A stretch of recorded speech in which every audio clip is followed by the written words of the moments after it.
do you really think that innovation could end this path, this current path to inequality, this society with 100% and 99%?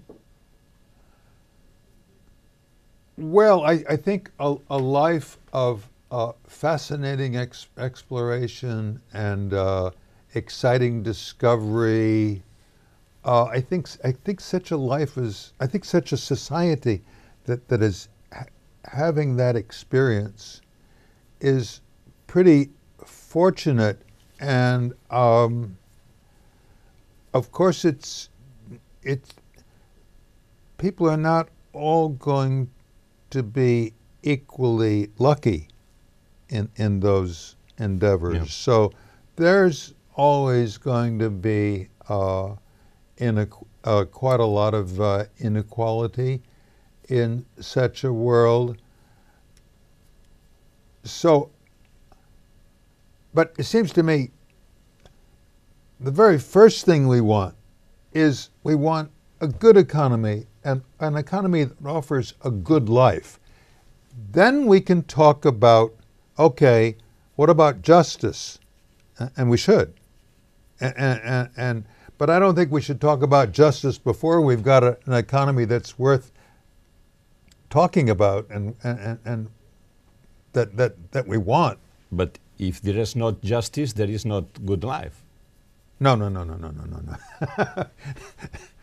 Not according to Aristotle. Now, you may have a different view. Aristotle defined the good life as one, but as the way of life of people that we admire. Mm-hmm. We admire because they have such interesting lives, because they are so dedicated to it, so show themselves to be so rewarded by it, and so we all think, oh gee, I'd like to have a life like that. That's what the good life is about. It's nothing about justice. Now, if once we have a good economy in which people have access to ways of exploring and creating and experimenting and all that, once we have that side of sort of society, then of course we'll want to address the question: what do we do with people who are not so whose efforts don't turn out to be so fortunate? And so, well, we could have a redistributive tax system, of course, yeah. And we can, at all this time, we can have a welfare state.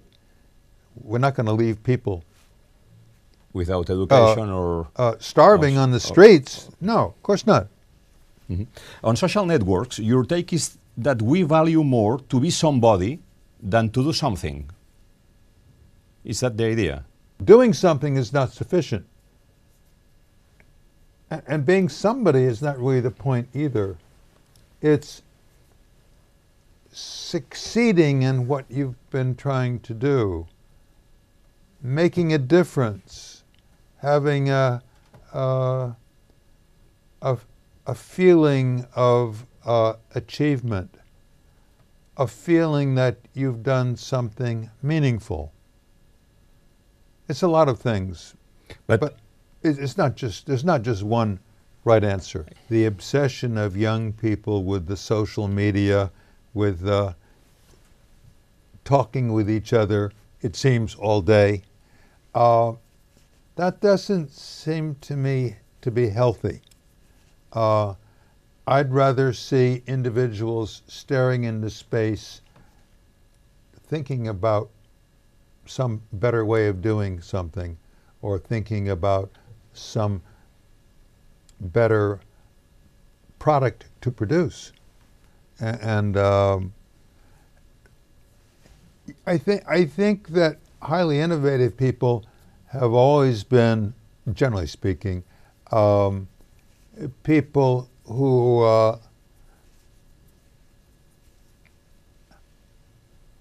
are willing and able to think by themselves, be by themselves, separate themselves a bit from the crowd in order to have their own distinctive ideas. Mhm.